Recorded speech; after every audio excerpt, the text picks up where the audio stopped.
Yo les amis, j'espère que vous allez tous très bien et je suis super content de vous retrouver pour une nouvelle analyse. Alors que l'étude statistique du football fleurit et que chaque saison apporte son lot d'innovation, l'ancêtre des indicateurs conserve une part d'ombre. Comment compte-t-on une passe décisive ?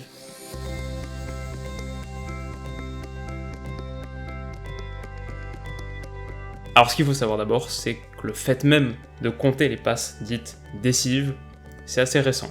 À l'occasion de la Coupe du Monde 1986, le groupe d'études techniques de la FIFA se penche pour la toute première fois sur le sujet et désigne comme assist la dernière passe faite au joueur qui marque un but, mais également l'avant-dernière passe, si l'importance de celle-ci est avérée. Un but marqué suite à un tir repoussé par le gardien conférera également un assist au frappeur initial. Enfin, si un coup franc ou un penalty est converti, le joueur qui a subi la faute bénéficiera aussi d'un assist. Bon, le truc c'est qu'à l'époque, personne s'y intéresse vraiment. Il y a une comptabilité qui est faite, mais a posteriori et dans l'obscurité la plus totale, c'est qu'à partir de la Coupe du Monde 1994, que les passes décisives vont commencer à être comptabilisées match après match, et elles sont même utilisées comme tie-breaker pour départager le meilleur buteur du tournoi, en cas d'égalité. Pour la petite histoire, et comme vous le savez, le Mondial 94 se jouait sur sol américain, et on estime que c'est en partie grâce à la passion locale pour les stats en sport que l'indicateur a vu le jour à cette date-là. Et d'ailleurs, c'est intéressant de savoir que l'ancêtre du championnat américain, donc avant la MLS, la NASL, ce championnat utilisait déjà les passes décisives dès sa fondation en 68. Et donc, quelque part, c'est pas une distorsion absolue de dire que la passe décisive nous vient en fait des États-Unis. Donc voilà, la synthèse de cette brève histoire de la passe décisive, c'est que c'est un indicateur qui a commencé à voir le jour à partir des années 90, qui était initialement très large et qui comptait comme assist tout un tas de choses, mais finalement, aujourd'hui, ça n'a pas tant changé que ça. En Allemagne, et pour la Bundesliga donc, en tout cas c'était le cas jusqu'en 2017, les passes déviées ou les tirs repoussés, s'ils donnent lieu à un but, sont effectivement considérés comme des assists. Et pareil pour un penalty obtenu puis converti. Pour la première ligue, impossible de trouver une définition très précise, mais tout un chapitre est dédié en revanche sur son site aux règles gouvernant la Fantasy Premier League. Et là aussi, les coups francs ou penalty provoqués peuvent donner lieu à un assist, comme les passes largement déviées, tant qu'on peut y lire une intention claire du joueur, pas les tirs repoussés par le gardien en revanche. En France, c'est très intéressant aussi, et déjà on peut noter une particularité sémantique, puisqu'on parle pas d'assist, on parle pas d'assistance, on parle bien de passe décisive, ce qui sous-entend nécessairement que ce qu'on compte est une passe. C'est plus précis qu'un assist. Et en l'occurrence, il y a 3 critères. La passe en question doit être la toute dernière avant le but, elle doit être volontaire, et elle doit être suffisamment décisive pour permettre au joueur de marquer rapidement. Dernière passe avant le but, ça exclut donc les avant-dernières passes ou les tirs, les fautes subies, etc. Volontaire, ça exclut les centres-tirs ou les tirs ratés, comme celui de Neymar par exemple, et suffisamment décisive pour permettre de marquer rapidement, ça sous-entend qu'il faut que le but soit inscrit soit un certain nombre de secondes, soit un certain nombre de touches de balle après la passe. Et alors, bien sûr, ce serait trop facile, mais c'est jamais spécifié combien, et donc nécessairement ça demeure un peu flou, un peu subjectif. Ce qu'il faut savoir, c'est que dans le cadre de la Ligue 1, on a une commission de la LFP qui se réunit chaque week-end pour revoir les buts inscrits et décider d'attribuer ou non les fameuses passes décisives. Donc voilà, on a beaucoup de définitions qui sont déjà pas très précises, pas très claires, et en plus différentes en fonction des pays, en fonction des championnats, mais en fait, on a beaucoup de définitions dont l'importance décroît progressivement, à mesure que les instituts statistiques majeurs se développent. Aujourd'hui, la stat de la LFP sert finalement pas à grand chose de plus qu'à décerner un titre honorifique de meilleur passeur du championnat en fin de saison. Pour toutes les années chiffrées en revanche, pour tous les décomptes, pour toutes les stats qu'on va retrouver sur Transfermarkt ou WhoScored, c'est la définition d'Opta qui prime et elle est plus claire. Est attribuée une passe décisive au dernier joueur ayant touché le ballon avant le buteur, si c'est un coéquipier et si c'est lors d'une action continue.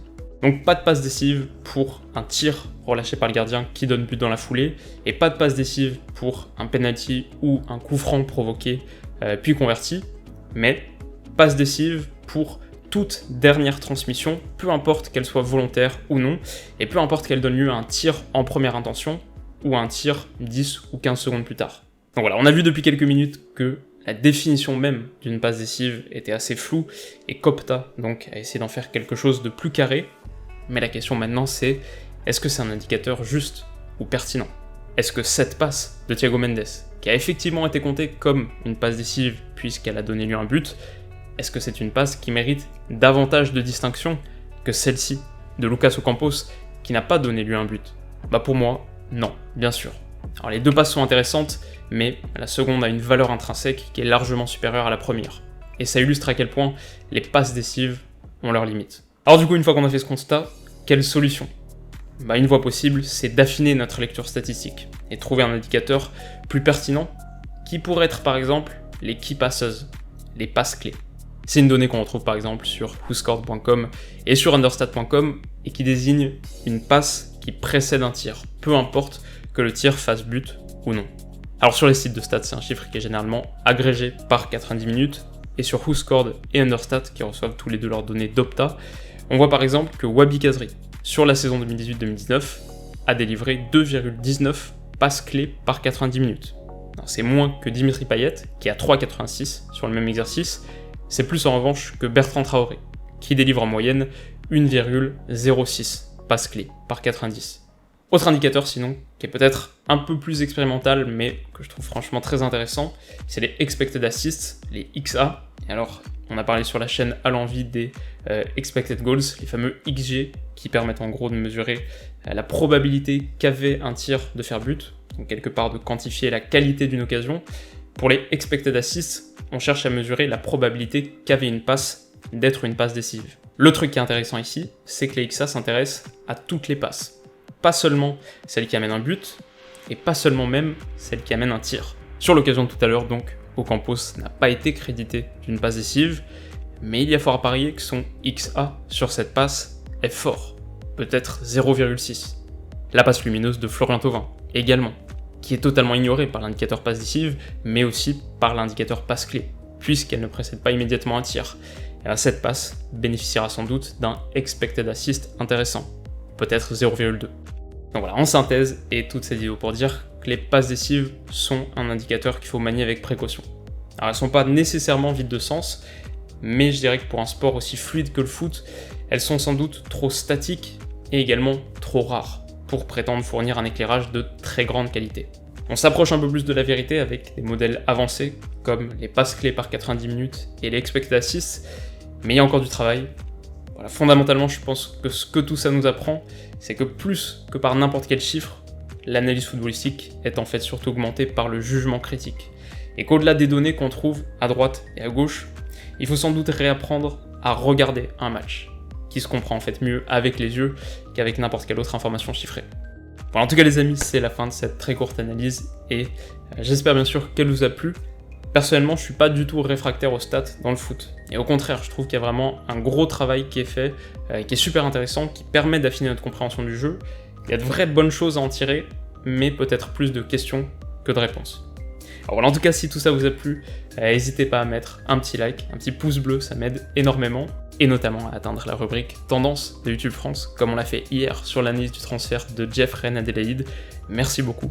Si ce genre de contenu vous intéresse et que vous voulez continuer à en apprendre sur le foot, vous pouvez également vous abonner à ma chaîne, ça me fait toujours très très plaisir. De notre côté, quoi qu'il arrive, on se retrouve très vite pour la suite. Alors d'ici là, comme d'habitude, passez une super journée, une excellente soirée, un très bon week-end.